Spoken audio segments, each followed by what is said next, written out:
सुनिए दिनेश पाल जी, सुनिए मेरी बात। आप किसी के विचार कुछ भी हो सकते हैं, कोई चाहता है कि संविधान में संशोधन। अरे राहुल, जिस तरह से देश के विपक्षी पार्टी के नेता के लोग पाक परस्त की भाषा बोलते चले जा रहे हैं, उसी कड़ी में चारा घोटाला के पार्टी के नेता ने ऐसी बात बोल दी कि अशोक श्रीवास्तव ने क्लास लगा दी। चलिए आगे बढ़ते हैं। कल से जो है सुप्रिया सुले कह रही है कि ये तो एक फायरिंग इंसिडेंट था। उसके बाद टीएमसी के एक और नेता अनिल देशमुख आते हैं, वो कहते नहीं आपको कैसे पता चला कि हिंदू हो, तो वो लोग ऐसी खबरें नहीं है। शत्रुघ्न सिन्हा आते हैं, कहते हैं तो गोदी मीडिया कर रहा है। मतलब इस देश में ऐसे लंबी फेहरिस्त है नेताओं की जो इस सच को स्वीकार नहीं कर रहे। आप सच को छुपा के किसको छुपाना चाहते हैं? और फिर आपको सवाल है सरकार से, आपको हक है सरकार से सवाल पूछने का, लेकिन हमको भी हक है इस बात को पूछने का कि रॉबर्ट वाड्रा किस हैसियत से, रॉबर्ट वाड्रा ने जो बयान दिया किस हैसियत से दिया, और उसके पीछे क्या मंशा थी, क्या वो साबित करना चाहते थे, किसके हाथ में खेल रहे थे? ये सारे सवाल हमारे सामने है ना।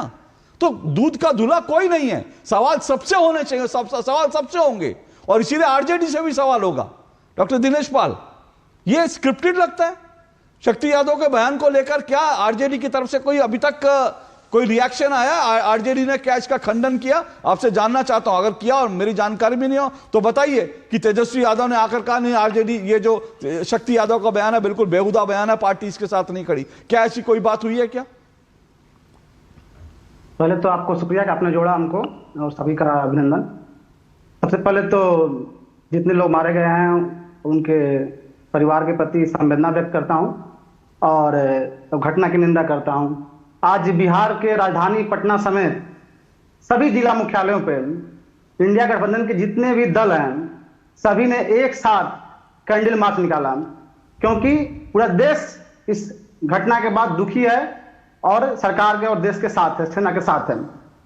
आप जिस बात पे, मुद्दे पे आपने जो भूमिका बनाया इस शो से पहले जिसमें, उस पर आपने एक बार भी यह जिक्र नहीं किया कि चूक कहां हुई। आपने किरण रिजिजू के उस बयान का जिक्र नहीं किया जिसमें उन्होंने शुरू में चूक की बात कही थी, बाद में 50 सेकंड का वीडियो कट कर दिया गया उनका। आपने निशिकांत दुबे जो सांसद है भाजपा के, उनके बयानों का आपने जिक्र नहीं किया जो उन्होंने कि सांप्रदायिक और विवादित बयान दिया। निशिकांत दुबे ने, एक मिनट, निशिकांत दुबे जी ने कहा कश्मीर को लेकर कोई बयान दिया?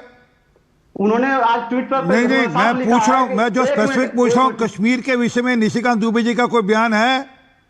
उसी से जुड़ा हुआ उसमें मेंशन किया साफ उन्होंने। मैं वापस रिपीट कर रहा हूं, मेरा चैलेंज स्वीकार करिए। निशिकांत दुबे जी का कोई कश्मीर से संबंधित कोई बयान है जैसे शक्ति यादव का आया है?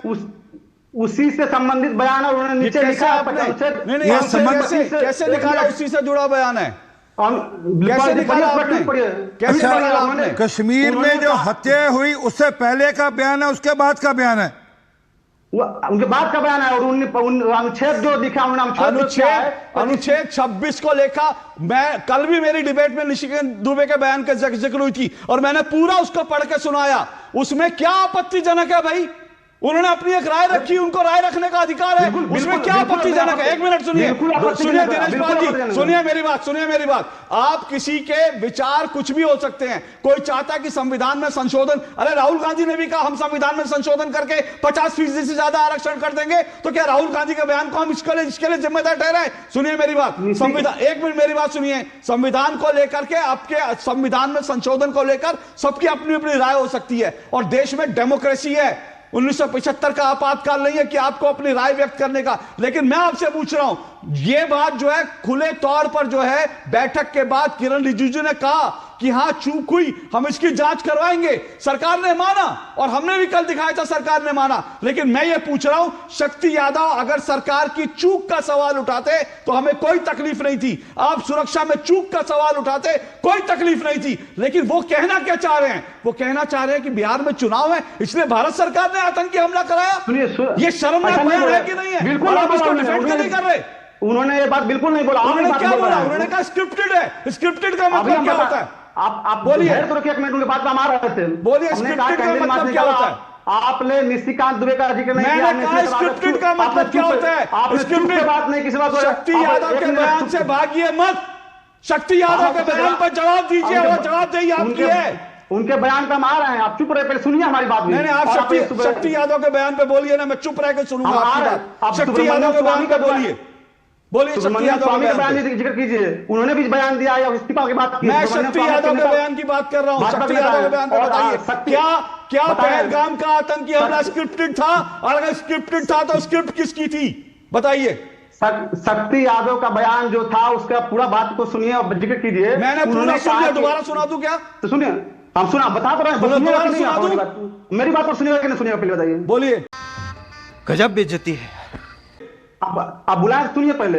उन्होंने कहा कि एक तरफ जब देश गम में है, दुख में है, मातम मना रहा है, उस समय जब देश का प्रधानमंत्री विदेश का दौरा रद्द कर देते हैं, लेकिन बिहार में चुनाव है इस साल, तो बिहार का दौरा रद्द नहीं करते हैं और वो मधुबनी आते हैं। अपने और मधुबनी अपने अपने एक मिनट, अपने आप एक फिर मिनट, से एक मिनट। ना सुनिए, आपने एक बार फिर से शक्ति यादव के बयान का जो सबसे आपत्तिजनक हिस्सा था वो आप क्या घी में चुपड़ के खा गए? उसको भी तो उगलिए, उसको भी उगलिए कि स्क्रिप्टेड था। उनके बयान के जिस हिस्से को लेकर आपत्ति है उस हिस्से पर बोलने में आपके जबान फड़फड़ा रहे हैं। वो हिस्सा बताइए क्या था, वो हिस्सा बताइए क्या था। जैसे सुनिए, आपको नहीं पता तो मैं बताता हूं। उन्होंने कहा जैसे पुलवामा में आतंकी हमला हुआ और उसी तरह से उसका आज तक पता नहीं चला। अरे पुलवामा के आतंकी हमले के सारी चीजें सामने हैं, उन्होंने उसको जोड़ा और कहा कि यह स्क्रिप्टेड लगता है। आपको पर पुलवामा का सब कुछ सामने है, तो बताइए ना आरडीएक्स कहां से आया था? आज तक पता चला 300 किलो आरडीएक्स कहां से आया? आगे ना आगे आरडीएक्स कहां से आया था? आगे आरडीएक्स कहां से आया था? आगे ना आरडीएक्स कहां से आया था? मैं बताता हूं आरडीएक्स कहां से आया था। मैं बताता हूं आरडीएक्स कहां से आया था। अब सुनिए आरडीएक्स कहां से आया था। हिम्मत है तो सुनिए, सुनिए। आरडीएक्स उसी पाकिस्तान से आया था जिस पाकिस्तान को बचाने के लिए शक्ति यादव ने बेहुदा शर्मनाक बयान दिया। उसी आरडीएक्स वहीं से आया था जिस जहां से आतंकवादी आ जाए थे और जिस आतंकवादियों को आप लोग बचाने की कोशिश कर रहे हैं। बिल्कुल ये शर्मनाक बयान है आप लोगों का, शर्मनाक बयान है, शर्म आनी चाहिए। छोटा सा ब्रेक ले रहा हूं, ब्रेक के बाद आऊंगा। सुनिए, अगर हिम्मत हो तो उनके इस बयान को, जो बेहुदा बयान है, उस बयान को जरा बताइएगा। उस पर डिफेंड करने के लिए कुछ हो तो इधर उधर मत भागिए।